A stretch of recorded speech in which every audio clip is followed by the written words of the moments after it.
I was looking to buy small amounts of these ingredients, Perry said, pulling the list he'd jotted down out of Mom's spellbook. The leather-clad unicorn took the list and slipped his bifocals off his forehead, chewing his lips as he read. What are you going to stage a coup or something? He muttered. I'm not allowed sell you these materials in these combinations. Perry's heart sank, which means I'm gonna have to dick with my records once I close down for the day. Dave sighed. At least the quantities you're asking for aren't likely to trigger any red flags with Nexus, which is good. Still, some of these are pretty expensive. You bring cash? And there's the customer service. I was gonna hit the ATM. Perry motioned to the ATM in the corner of the shop. Dave wrote down an estimate on Perry's list, then grunted as he turned around and shuffled about the shelves behind the bar, pulling out drawers and removing magical ingredients covered in wax paper, dropping them down on the counter with the efficiency of a clerk who wasn't handling magical ingredients. I don't suppose you could get me the worst quality ingredients you have? Perry asked as he eyeballed the price tag. I thought I chose the cheap tinker specialization. No can do, kid. Your mom's a bit of a celebrity with us. And I'm not gonna be the guy who let her kid necrotize his hand because he got a bad batch of Arianite. Dang it. A bad batch would be so much cheaper. It should be fine, Dave. You can just sell me. The cheap stuff, I'm not even gonna to touch it myself. Perry said before he realized he'd let too much slip. Of course you're gonna touch it yourself. Dave's jovial manner faded like the sun under a cloud. Come to think of it, you stopped coming here because you couldn't make any rituals work. Something tells me that hasn't changed. How much was the Arianite again? Perry asked, trying to change the subject. Son, Dave said, leaning across the bar, his tone serious. You're not doing human experimentation with dangerous magical ingredients, are you? God? No. Then what are you doing with this that doesn't require you to touch them? Perry had been wanting to brag to someone who was in the know, other than his mom and dad for days, so he couldn't keep quiet any longer. I figured out a way to make machines cast spells. SHHHH, head up, Dave said, holding his finger to his lips before motioning Perry closer. Are you telling me, he whispered, his voice just barely audible, that you figured out something that has never ever, in the history of Manada, been done? A technology that could overturn the world order. And you told me, it sounds bad when you say it like that. Perry grumbled. He hadn't known it was that big a deal. He'd made it in his bedroom with some college-level chemistry tools. It honestly hadn't been discovered yet, on account of a blind spot between the science community and the magic one. Not because it was difficult. Young man, I can rattle off the top of my head 6 people who would kill for that information. Lucky for you, I'm the most trustworthy unicorn you're ever going to meet. He preened. Dave will keep your secret, and my dad would kill you if he traced a kidnapping back to you. Blabbing. Perry left that part unspoken because death threats were impolite. And yeah, if you want garbage ingredients, I've been looking for a sucker to offload some on. Now that I know it's not going to kill you, I'll bring out the real good stuff. By that you mean the bad stuff, right? Dave nodded with a bright smile as he swapped out the ingredients for contaminated, moldy, old, bruised, and battered versions of the same thing. Perfect. That'll be $216, Dave said with a grin, quoting a price nearly $600 less than before.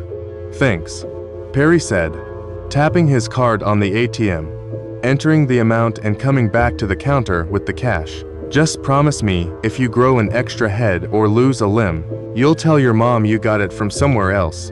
Yeah, and don't leave me hanging for 5 years again, eh? I can do that, Perry said, waiting for Dave to pack his order up into a paper bag.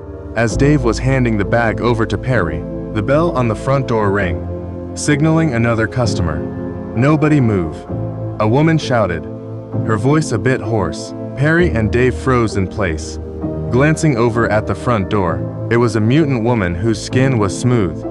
Scales, wielding a 9mm in a shaking hand, despite the bullshit that Perry had fed Brendan. Guns were just as popular now as they ever were.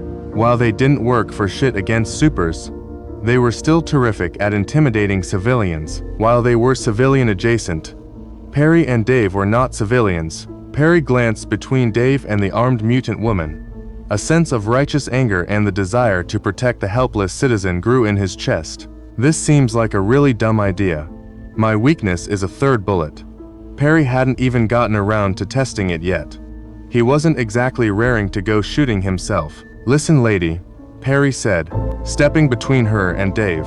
Shut up, she said, the gun practically vibrating with how hard it was shaking. Listen, son. Amateurs are always going to be more dangerous than professionals. Not because they can fight better, but because they're so freaked out that they'll muck everything up and mess things up badly. Perry hadn't quite understood what his mom was talking about. But, staring down the quivering barrel of the gun, he was starting to get a glimpse of her wisdom. Do you know who that is behind me? Perry asked. What does it matter? She asked, forgetting her previous command. Gimme your wallet. And you, open the register. Dave leaned on the counter with his elbow, seemingly amused. That's Dave the unicorn. He's a literal freaking unicorn. And he can and will turn your gun into poisonous snakes. If that wasn't reason enough to leave, I give you Exhibit B. Perry pointed outside, where 3 men sat on a bench by the street, watching the proceedings with interest. Those are some of Dave's goons. If you walk out of these doors with Dave's money, you're going to wind up dead in an alleyway somewhere.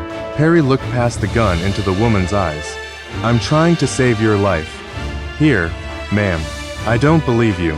Now, give me the cash or I'll pump you full of lead. Look, Perry said, taking a step forward. The sudden movement was too much for the woman, and she unleashed a hail of gunfire. Blam blam, blam blam, blam blam, blam blam. HP 1. Perry glanced down at where a single flattened bullet dropped away from his torso, having torn a hole in his shirt. You're a super, she said, eyes widening. Should I have led with that? Perry asked. The woman turned and bolted, sprinting down the street faster than the goons could react. Oh my God, I almost died. Perry groaned, leaning back against the countertop, his heart slamming wildly in his chest. The unspent adrenaline went right to his knees, weakening them. If that woman had been any more accurate, Perry would have a freaking bullet in him right now. Amateurs are scary. A professional never would have even been there. Thinking about the mutant woman's appalling accuracy, Perry glanced back at Dave. You okay? Fine. Everything in the shop is insured, including me. The leather-clad unicorn cocked his head. You didn't have to that for me, you know. I did it for her. I saved her life. Perry said. Allegedly, I am but a humble shopkeep. Pfft. Perry blew a raspberry and took his stuff, waving at the goons on the way out and strapping his haul down in the rear basket. And now to Home Depot, Perry thought, flipping up his kickstand.